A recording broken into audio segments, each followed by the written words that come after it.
चलिए देखिए, यहाँ हम लोग जो बात करने जा रहे हैं वो है केंद्रक की। केंद्रक को कोशिका का कंट्रोल रूम या नियंत्रण कक्ष कहते हैं। क्या कहते हैं?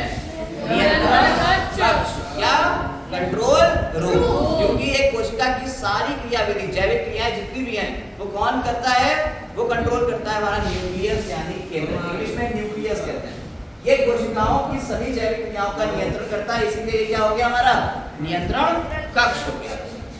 इसके अलावा अगर बात करी जाए तो हर कोशिका में कितने केंद्रक मिलते हैं? क्वेश्चन ये अगर पूछा जाए कितने केंद्रक मिलते हैं हर कोशिका में, तो एक कोशिका में लगभग एक मिलता है। लेकिन कुछ कोशिकाएं ऐसी हैं जिसमें देखिए सामान्यतः सभी कोशिकाओं में एक केंद्रक मिलेगा, लेकिन कुछ कोशिकाएं ऐसी हैं जिसमें केंद्रक ही नहीं मिलेगा। जैसे ह्यूमन के अंदर रेड ब्लड कॉर्पसेस, लाल रुधिर कणिकाएं, आपके अंदर ब्लड होता है, ब्लड के अंदर होती हैं लाल रुधिर कणिकाएं, जिन्हें हम कहते हैं रेड ब्लड कॉर्पसेस, आरबीसीज। इनमें केंद्रक नहीं होता है, इसलिए क्या कहते हैं? ये इन्यूक्लिएटेड है। इन्यूक्लिएटेड, ई मतलब एग्जिट, नहीं है, न्यूक्लिएटेड मतलब न्यूक्लियस, तो इनमें न्यूक्लियस नहीं है। इसके बाद अगर कुछ कोशिकाएं ऐसी हैं जिसमें बहुत सारे केंद्र मिल जाते हैं, कई केंद्र, तो बहु केंद्र की ये कोशिकाएं हैं, उन्हें क्या कहते हैं? सिनोसाइट्स कहते हैं। सिनोसाइट्स, बहु केंद्र की कोशिकाओं का नाम क्या है? सिनोसाइट्स। में एक से ज्यादा केंद्र मिलेंगे। अब केंद्र का चित्र देखिए जरा, यहाँ केंद्र की संरचना दिख रही है आपको। इसमें 5 मेन चीजें हैं। अगर आप बाहर की तरफ देखें तो केंद्र कला से घिरा हुआ है। किससे घिरा हुआ है? केंद्र कला से, जिसे न्यूक्लियर मेम्ब्रेन कह रहे हैं इंग्लिश में। और इसके अंदर जितना भी लिक्विड भरा हुआ है, उस लिक्विड को कहते हैं न्यूक्लियोप्लाज्म यानी केंद्रक द्रव्य। कोशिका के अंदर जो लिक्विड भरा था उसे कहते थे कोशिका द्रव्य, साइटोप्लाज्म। न्यूक्लियस के अंदर जो द्रव्य भरा हुआ है उसे कहते हैं न्यूक्लियोप्लाज्म। माइटोकॉन्ड्रिया के अंदर जो द्रव्य भरा हुआ था उसे कहते थे मैट्रिक्स, और क्लोरोप्लास्ट के अंदर जो द्रव्य भरा हुआ था उसे क्या कहते थे? स्ट्रोमा। याद रखिएगा, सबके सबके द्रव्य हमने बता दिए। तो यहाँ न्यूक्लियोप्लाज्म है यानी केंद्रक द्रव्य। इसके बाद यहाँ बहुत ही घनी सी एक संरचना है जिसे केंद्रिका कहते हैं। इसके अंदर राइबोसोमल आरएनए का फॉर्मेशन होता है, यानी आरआरएनए बनता है। राइबोसोमल आरएनए बनता है। अब बताएंगे आपको न्यूक्लियर मटेरियल या जेनेटिक मटेरियल क्या है, डीएनए और आरएनए। यहाँ पे इसके अंदर धागे के समान संरचना होती है, इसे क्रोमैटिन जाल या क्रोमैटिन जालिका कहते हैं, या क्रोमैटिन रेटिकुलम कहते हैं। रेटिकुलम इंग्लिश में होता है, जिसका मतलब होता है जाल, जाल बिछा हुआ है। ये एक न्यूक्लियो प्रोटीन है। क्या है बेटा? ये एक न्यूक्लियो प्रोटीन है। न्यूक्लियो प्रोटीन का मतलब है इसमें न्यूक्लिक एसिड मिलेगा। न्यूक्लिक एसिड यानी डीएनए और आरएनए दोनों को मिला के न्यूक्लिक एसिड कहते हैं। लेकिन यहाँ डीएनए मिलेगा और साथ ही साथ आपको क्या मिलेगा? प्रोटीन मिलेगा। क्या मिलेगा? प्रोटीन। तो ये एक न्यूक्लियो प्रोटीन है, क्रोमैटिन जालिका। जब कोशिका विभाजित होती है, कोशिका जब विभाजित, भाई कोशिका बड़ी हो रही है, बड़ी हो रही है, बड़ी हो रही है, अब क्या होगा? उसे छोटा होना होगा, विभाजित होगी। तो जब ये 2 पार्ट में विभाजित होती है तो पहले केंद्रक विभाजित होता है, और केंद्रक जब विभाजित हो रहा होता है तो क्रोमैटिन जालिका किसमें बदल जाती है? क्रोमोसोम में। किसमें बदल जाती है? क्रोमोसोम में। यही आपके क्या बनाएगी?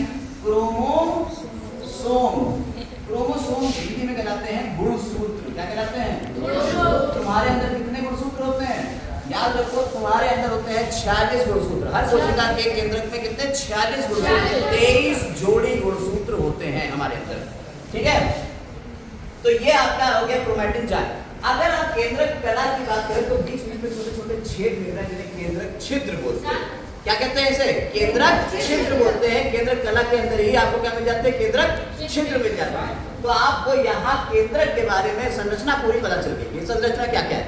अब इसके कार्य देखें। देखिए, पहला कार्य तो आपको इसमें बता ही दिया गया कि सभी कोशिकाओं की जो जैविक क्रियाएं हैं वो जैविक क्रियाओं को नियंत्रित करेगा।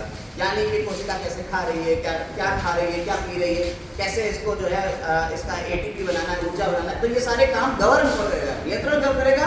केंद्र। ठीक, जैसे आपके पास मस्तिष्क है ऐसे ही एक कोशिका के अंदर केंद्र।